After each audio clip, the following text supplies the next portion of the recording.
جب تک ہم سٹرگل کرنا نہیں سیکھیں گے ہم ایک آزاد ملک نہیں بن کے رہ سکتے. لا الہ الا اللہ، نہیں ہے کوئی خدا سوائے اللہ کے. یہ ایک بہت بڑا دعویٰ آزادی کا ہے. اس کے اندر پورا ایک فلسفہ ہے. محمد رسول اللہ، انہوں نے، ہمارے رسول نے جو قرآن کے اندر لکھا ہوا ہے وہ چلتے پھرتے قرآن تھے. اس لیے اللہ ہمیں کہتا ہے ان کی سنت پہ چلو. لیکن لا الہ الا اللہ، یہ یاد رکھیں، یہ آپ اللہ کے سامنے دعویٰ کرتے ہیں کہ کوئی نہیں ہے خدا، اللہ تیرے، کسی کے سامنے میں نہیں جھکوں گا. تو جب یہ دعویٰ کر کے کسی سپر پاور کے سامنے ہم جب جھکتے ہیں تو ہم نے جو اللہ سے حلف لیا ہوتا ہے اس سے پیچھے ہٹ جاتے ہیں اور اللہ کی برکت اٹھ جاتی ہے اس قوم سے. جو مدینہ کی ریاست کی میں بار بار اپنی قوم کو کہتا ہوں کہ وہ سیکھو کیا ہوا تھا.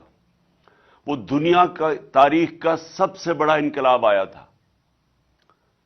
یہ ہیومن ہسٹری کے اندر لکھا ہوا ہے کہ 622 اور 632 کے بیچ میں جب ہمارے نبی صلی اللہ علیہ وسلم مدینہ پہنچے اور جب وہ اس دنیا سے تشریف لے کے گئے، ان 10 سالوں کے اندر دنیا بدل گئی.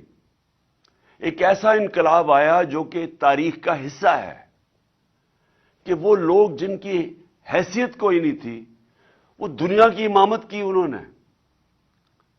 کہ 625 جنگ بدر 313 لڑنے والے تھے.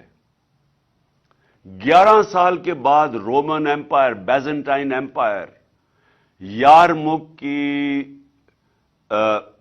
جو جنگ ہوئی تھی، گھٹنے ٹیک گیا مسلمانوں کے سامنے. 11 سالوں کے بعد کہاں 313، رومن ایمپائر کی جو ایک سدرن لیجن تھی وہ 1 لاکھ فوجی تھے اور جدید ہتھیار تھے. اور اس کے اگلے سال جو دوسرا سپر پاور تھی وہ ان کے سامنے گھٹنے ٹیک گیا، جو پرشین ایمپائر تھا. یہ تاریخ کا حصہ ہے. وہ کیا چینج آیا تھا ان لوگوں میں. ہمارے نبی صلی اللہ علیہ وسلم نے ان کے اندر کون سا فکری انقلاب لے کے آئے تھے کہ وہ بالکل انسان، چھوٹے سے انسانوں کو پر لگے اور دنیا کی امامت کی انہوں نے.